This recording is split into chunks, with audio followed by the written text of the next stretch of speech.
Hello and welcome. I'm Jenny, founder of Gentle Landmark and the host of Gathering Voices. This is your go-to podcast for real, raw stories from women who are out here building businesses, creating change, and making waves in their communities. Join us as we chat with Dominique, founder of Circular Bodies.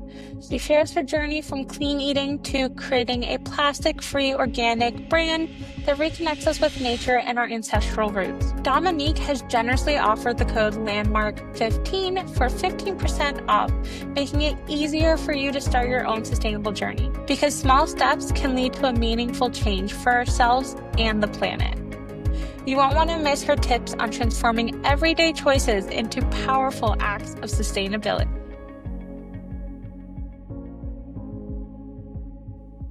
So, Dominique, how are you? Hi, Jennifer. I'm good. How are you doing? I'm good as well. Can't wait to dive into learning more about sustainable ingredients and why they matter, as well as the reason why you started your business. Thank you. I'm really excited to be here. I feel like a lot of people use my products, but hearing the story behind it really connects you to the purpose of, your day-to-day and your rituals. So thank you for creating a space for this. I'm the founder of Circular Bodies. We've been crafting apothecary items for many, many years, but selling them for around 6. And our whole goal is to provide clean, easy, affordable, ingredient-based products for your home and body that really just make your life better by bringing your health back into how you take care of yourself. Oh, I love that, bringing health back into it. What started you on this journey? I love talking about this because I had no clue I was going to end up with a skincare and wellness brand. That was never my I feel like a lot of entrepreneurs out there, like they think about the idea. The idea was just woven into my life by chance. I went to college in New York, and immediately when I moved to the US, I realized that there was a lot more products here that I was used to in Brazil.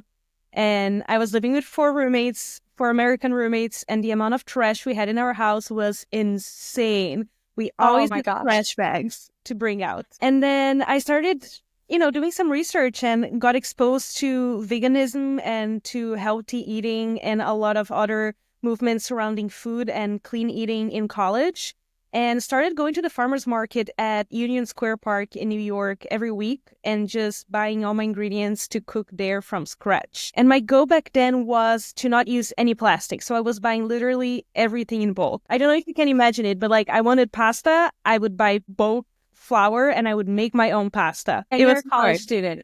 Yes, as a college student. Like I want milk, I would buy cashews and I would make my own milk. Everything needed to be in bulk. If I couldn't find it in bulk or like in a glass container for olive oil and stuff like that, I would just not eat it. And that Wow, was that's kind of commitment. life-changing. Yes, Yeah. and it changed everything about my life, right? Because I was used to like buying yogurt and cheese and eating all those things that I could find prepackaged. And it was kind of like a 1 year full transformation of everything I eat. I learned how to cook, and it really made me feel healthier and better and more connected to my body. But then you asked how this started. So I was eating really well. I wasn't creating any waste. But then I would go into my bathroom and I would be using shampoo, conditioner, soap, face wash, lotion, and sun cream. And I was like, wait a minute, I'm reading every single ingredient in my food, but I have no idea what my shampoo is made out of. Like, what is this thing that I'm putting on my hair every week? And that's when something clicked and I realized, oh my God, if you're eating clean, but you're not taking care of your body, what's the point, right? It's a disconnect. Yeah. So that's when I started trying to do that transition into the products I use in my body and in my house, and using the same concept I used for my food. No packaging, only clean ingredients, and local. But the farmer's market wasn't selling shampoo back then. So it was a little harder. Yeah. Yeah, so that's the point where I had to go the extra mile and learn how to make my own products because I simply couldn't find things that were as aligned as my food was to use in my body. I can't even imagine. Have you ever tried making pasta? I have not tried making pasta. I have done other things from scratch, but I couldn't imagine like everything that I use in my life and stuff like that. Like I think society makes it very, very difficult to one, think that way. Yes. And then two, commit to it because we live in a society where you need everything fast paced and, you know, I feel like society does not allow for us to think that way almost. It makes it very hard. Yes. They actually make it very easy for us to want to buy everything ready. And I think that's the Yeah. biggest challenge. Yeah. So it was really hard, but what kept me going was that my focus, like I was not doing this just for my health. I was doing this for a commitment to the earth, right? I realized the amount of trash that we produce, the amount of products that were toxic, not just for my body, but for the environment. It was like a love commitment, not only to myself, but for the earth and for the future of the earth. And I really felt like that's what I needed to do my part and to feel like I was contributing and living a better life for the future generations. So that kept me going.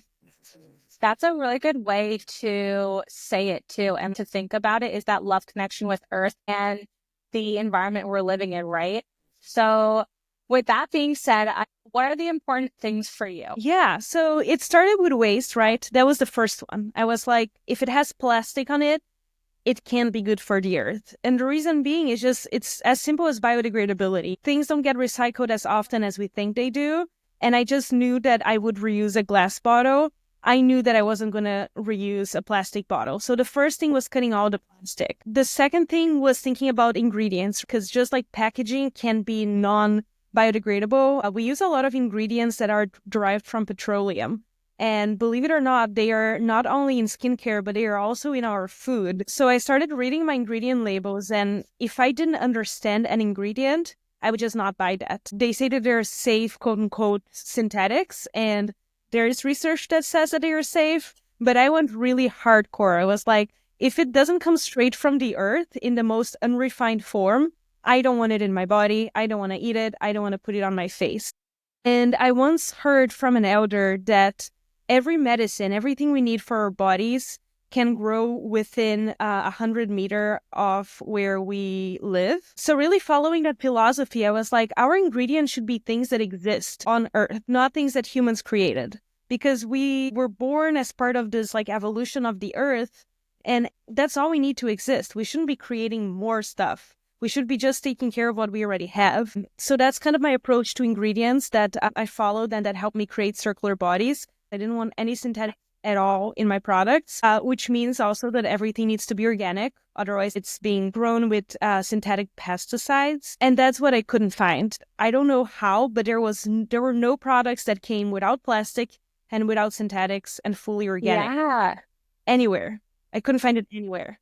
And I'm always, whenever someone recommends me a product, I go and I check their website and I check the ingredients, and 99% of the times there's this hidden ingredient here that's not sustainable. But I started by reading. I became someone that was just studying ingredient labels. Everywhere I would go, I would just read the ingredients. And that's how I started learning. Most moisturizers have XYZ that are the ingredients I recognize, which means that those are the base ingredients that I need to make a natural moisturizer. So I would just create my own formulas by reading other ingredient labels and taking out the things that I knew weren't good for you, which allowed me to create really simple formulas that worked really well, right? So yeah, that was the beginning. And from then, I fell in love with plants and started studying more of plants to understand how I could bring other kinds of study into the products I was creating. Yeah, I know a lot of your products utilize those. Do you grow them at home or have you found suppliers? How does that work?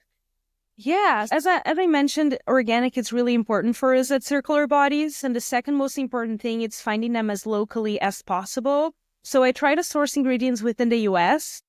Okay. If there are local farmers that make ingredients that I can use, I go to them first.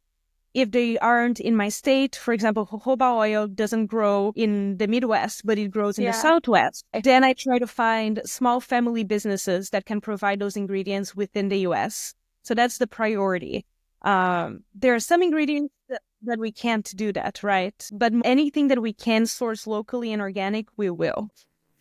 That's amazing. I love how you touched on that. A lot of your products are from small family-owned businesses too. It just keeps that intention within your business, which is really beautiful. Yes, I really believe that we should be supporting the communities that are close to us. Who are the families that are doing an amazing job to take care of our soils and are also taking care of their families with integrity? Those are the kind of businesses that I like working with and supporting. Yeah, absolutely. So, do you have any idea until why we use these synthetics? Like I know they're cheaper. But do you have any theories as to why we have grown into this society that chooses to use manufactured ingredients? Yes, I think the main thing, you said it yourself, they are cheaper. The second thing is that adding synthetic preservatives to products make them last longer with more consistency. So think about how we buy our products today. If you go to a pharmacy and you're buying your shampoo at a pharmacy, before that shampoo got to that pharmacy, it was at a distribution center. And before that, it was somewhere at a production center. And before that, the ingredients were sourced from another lab. So it takes so many steps for a product to actually get to your hands that they need to add preservatives to make them arrive to you without being rotten. It's the way that we found to sustain commercialized big-scale production of products that are uniform. Imagine if every time you bought a bottle of moisturizer at the pharmacy, it came with a slightly different consistency. We're so used to having things so perfectly homogenized in our lives, and that's not natural. That's just not how nature is. You never find two leaves that look exactly the same, and you never find two humans that look exactly the same. I think that's the beauty of going back to natural products. It's remembering that we're not robots, and we shouldn't be putting robotic, homogenized stuff into our bodies, because nature embraces diversity and our bodies welcome diversity, and our products should be diverse. They shouldn't exist in a million units. They should exist in 100 units maybe. And by working with a small production, you can do that. If I had to scale to, I don't know, 5,000 products a day in production, I wouldn't be able to keep my products without preservatives. So it really is a shift in how you consume. You're not consuming something that lasts long. You're consuming something that is fresh. Just like we want our fruits to be fresh and our vegetables to be fresh, we should be thinking of our skincare and cleaning products the same way. I'm just listening to everything you're saying, and this all makes so much sense. Like, where have we gone wrong here? I think the beauty of life is that we connect to nature around us. And when I say that, it's not just walking in a park or taking a vacation to the jungle or to the beach. It's the things in our day-to-day that connect us to nature, in the things that we use. So I'll give you an example. I buy beeswax from a local beekeeper in my neighborhood. And the beeswax, it's never the same color. Sometimes it's a little more brown, sometimes it's more yellow, and sometimes he doesn't have any because the bees did not produce a lot of wax. And then I don't get candles. But it's beautiful because I'm connected to the cycles of the bees and to what the bees are doing. So I'm not only connected to my natural environment as in the parks that I walk in, but I'm connected to the life cycle of the bees and how they affect my ability to have beautiful candles in my home. It really brings us back to being part of the ecosystem. I'm absorbing all this information, just one, you're beautifully saying it, and two, it makes you reflect on kind of your lifestyle. And again, it's just so many questions I have right now within myself. Circular Bodies. Tell us more about your business and the products you have, why you chose to make those products. I'd love to hear more about that. The products that I shared at Circular Bodies were the products that I needed for myself and that no one else was selling, so I made them. And when they were good enough to be shared with other people, I didn't even start a business there. It was just my friends asking me, can you make extra? I want to buy some. And that's when I realized, oh my God, there is something here, right? Like I could be serving my community by making more of these products that I already make for myself. And that's when I started a business. It's when I realized that those products that were already ready could be shared. And it's true to this day. Like all Circular Bodies products are things that I use. There is no product that I haven't tested and haven't used consistently for at least a year before launching. And that's how I know they are essential. I create them as I go. I'm not trying to create a product to sell. It's like, I really need soap for my dishes, so I'm going to make one. And even non-essentials, right? Like we launched perfume because I really wanted perfume and I couldn't find clean perfume. And I was like, people should be able to enjoy anointing themselves with oils like we did ancestrally without putting toxins in their body.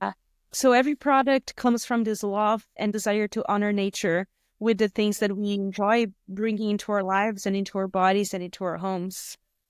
Yeah, I feel like there's that thought process of how, sustainable means basic or bland or simple. But honestly, it's luxurious. And if you don't have whatever it is you're wanting, like you can create it. You don't have to get rid of those luxuries and those wants.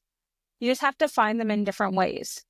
Exactly. I love that you said that it's luxurious because I think having products that come straight from nature and that are designed by nature to heal Almost more luxurious. It's like it's literally the best, finest technology we have is the technology of nature. And we can utilize it to take care of ourselves. And if that's not luxury, I don't know what it is. It's like the purest form of self-care and reconnection. It's not just going out in nature. You can fully embrace it in its full circle. Totally. One of my favorite things about my job too is I sell to a lot of people that live in cities. And I think we have this narrative sometimes that you have to live in a cabin in the middle of nowhere to be able to connect with nature. And by creating circular bodies and sharing my product with different communities across the US taught me that that's not true, because I get people all the time reaching out and telling me that they feel so connected to themselves and to nature by using those products. And we live in a world that's really industrialized, and most of us live in cities. And there's no way that's more beautiful for me than to see that we can connect with nature. We don't have to change our entire lives to be able to live in more synchronicity to nature. We can start right where we are by connecting with what we have available for us. Absolutely. Something that I want to bring up that is not talked about enough, again, related to our bodies and related to health, it's the impact that non-organic and synthetic products have in our bodies that we don't even realize, right? Yeah. I talked a little bit about how a lot of them come from petroleum and are not biodegradable, meaning that they go into our waters, rivers, or soil. It's a cycle, right? Like if we toss plastic in the ocean, the microplastics are going to end up in our food. There's no way you can buy the most organic, beautiful product. If it comes in a plastic bottle, eventually that's going to come back to you. And so there's this bigger loop of health and sustainability, but there's also direct impact of synthetics in our body. And I became really sensitive to fragrance since I started Circular Bodies, because all my products are scented with organic essential oils. And I realized that fragrance, it's not only something that's non-biodegradable, so it's polluting our waters, but it disrupts our hormones as well. If you're connected to your cycles and you're connected to your hormonal cycles and you're using perfume or you're using scented soap or scented candles, those are actually disrupting your body and compromising your brain function. It's wild to me that we have so many synthetics, and you go into a restaurant and you're washing your hands with fragrance and people are wearing perfume, because there's research that's showing us that that's making us sick. So why would we want to use something that we know for sure is making us sick? And I really try to bring more awareness to that when I teach workshops and when I'm helping people formulate. The first thing you can do is just ditch fragrance from all your products, and you're already going to feel such a big difference in your brain and in how you feel in your day-to-day. Yeah, that is so true. And it's interesting because I've always heard that fragrances are the worst ingredient in all products. And if you can go fragrance free, that's always best. But it's also interesting that you're saying, when we create these products, they come back to us, because I've also seen research that a lot of the products we do consume, they have plastics in them. Like you get a bar of soap and it's made out of plastics essentially as well. And it's just so wild that, we're using all these products that can't be degradable. And so we're having to now create products with those things. It's like a lose-lose. Yeah, and it's not good for anything, because, again, going back to nature, I'm obsessed with nature. I think we live in such a beautiful world, right? And we are blessed to be in a world where everything is created by design in a closed loop system. Like, nature transforms leaves into compost that creates more trees. we were born into a natural system where everything that dies creates more life, and everything that exists contributes to the functioning of a bigger system. And somewhere along those lines, we humans decided, let's not follow that system and let's create things that are not part of the closed loopness of life. And we lose so much by doing that. We lose connection to nature, but also in terms of our health. And we start unbalancing all the systems of the planet. And I try to remind people we are part of nature, and we can go back to learning this language of existing that we were born into. And it's so beautiful when we do. Like I see through, my customers coming and talking to me in my communities and through my own life, how much more meaning life had when we are interconnected with all the other species and all the other systems that exist. Yeah. So can I ask you a question? Of course. You have this really beautiful view of life and nature. Have you always had this view, or was it something that you have immersed yourself in? I'm curious because I want to hear, what are your steps into getting into this mindset? I was definitely not born into this. I was born in a big city, using shampoo and eating McDonald's, and I was born into like a traditional suburban family, but in Brazil, not in the US. I think the first thing that really woke me up was the food, right? Deciding that, seeing all the trash and thinking there must be a better way to eat.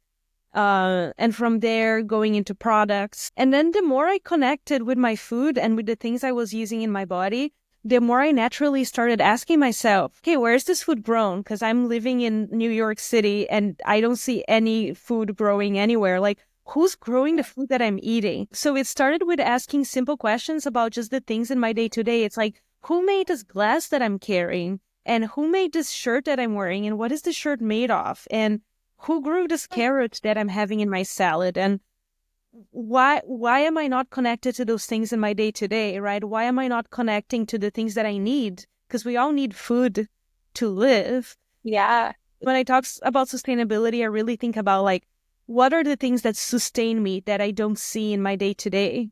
And how can I honor them from where I'm at right now? But how can I take steps to getting closer to them? So that started looking like simple steps in the beginning, finding my local farmers market, talking to farmers, supporting their work, paying the extra dollar because I recognize that what they're doing, it's so important, right? Yeah. And thrifting. I don't buy new clothes. I just go to thrift stores and I look for natural materials and fibers. It really started with what I could see in my day-to-day, like what's in my kitchen, what's in my bathroom, what's in my closet, and really starting to wanting to connect. So like I went to Thailand and I went to Laos and I was looking at how fiber is produced and really just infusing that into every part of my life. It's like, if I'm going to travel to a new place, like if I travel to Florida, where does my water come from? Can I visit a spring? So I think it really comes from asking the question, how did this get here? And how can I connect to where it came from? You've inspired me. I need to start thinking about these things a little bit more, because I like to think that, in my day-to-day, my lifestyle, that I try to be conscious about my purchases and choose wisely. But at the end of the day, like, I can't lie and say I'm not absorbed into the like fast fashion and the, oh, I'm just going to go to the store and pick something up kind of lifestyle. I think what you're saying is so beautiful and so wholesome. And the world would be a lot better place if more of us started to think that way. Yes. And I always tell people, like, sustainability, it's not about perfection because there is no such thing as perfection. We live in a system that's really not designed for us to think this way. So to me, it's about a journey of remembering who we are, remembering why are we on Earth, right? And what connections we want to create while we are alive. What connections bring meaning to our life. And that's the biggest gift I think that this journey brought me. It's a reconnection to myself and to the earth, but also to the communities of humans that are doing this work on earth, right? Like, I love knowing who grew my food, and I love knowing that the jojoba oil that's in my matcha serum comes from Kirk, who grows it in Arizona. I can picture in my mind him cold pressing the jojoba before he sends me a bottle for me to infuse it. So these connections make my day-to-day feel more meaningful. and I just feel surrounded by community and surrounded by meaning in my life. So I always tell people, like, there's no right or wrong way to do it. It's just about remembering and finding a place where you find connection and meaning to the things that you use in your day to day. This conversation. This is very inspiring. I don't talk about this all the time. Most of the time, I'm just working and making products and sitting in my computer and doing bureaucratic stuff. So it's really inspiring to have spaces to talk about those things. I really appreciate this conversation. I think, like you said, it's inspiring and a whole different perspective than I think a lot of us live through. So I'm excited to share your story and your mindset. It's really beautiful. Thank you, Jennifer. Yeah, I'm really excited to be here. I feel like my products come from such a deep transformation in my life, and the business that now sustains me really changed my life. And there's nothing I love more than connecting to community and supporting them with the products I make. So it's really special to have the opportunity to go back and trace in time and then reflect and share why I wake up every day and I do this, because it's not a task, but it's really intertwined with my life mission and my heart. I feel so, I don't know, it's weird. I feel just like, there's still really good vibrations going through me, which I know sounds really delulu, but I'm just feeling so grounded in this conversation. So again, thank you so much. And I can't wait to see what else you've got in store for us. Yes, thank you for, being part of the web of circular bodies with your work, which is also amazing. I hope you get interviewed at some point to talk about your work. And we have a discount code to offer to whoever's listening today. Yes. If you want to try circular bodies, we have home cleaning products and also body wellness products, and they are all made without plastic, without the good ingredients that we talked about. You can get 15% off on your first order. The code is LANDMARK15. So I hope some of you decide to try circular bodies. Yes, definitely. Thank you so much, Dominique. I hope you have a great rest of your week. Yes, thank you, Jennifer, for having me today. I'm really happy to be able to have this conversation with you. Me too. It goes both ways. Thank you. Thanks for joining us on this episode of Gathering Voices. Don't forget, we release a new episode every month filled with more inspiring stories and heartfelt conversation. Stay connected, stay inspired, and let's continue to celebrate the voices that shape our world. Until next time, take care and share your story.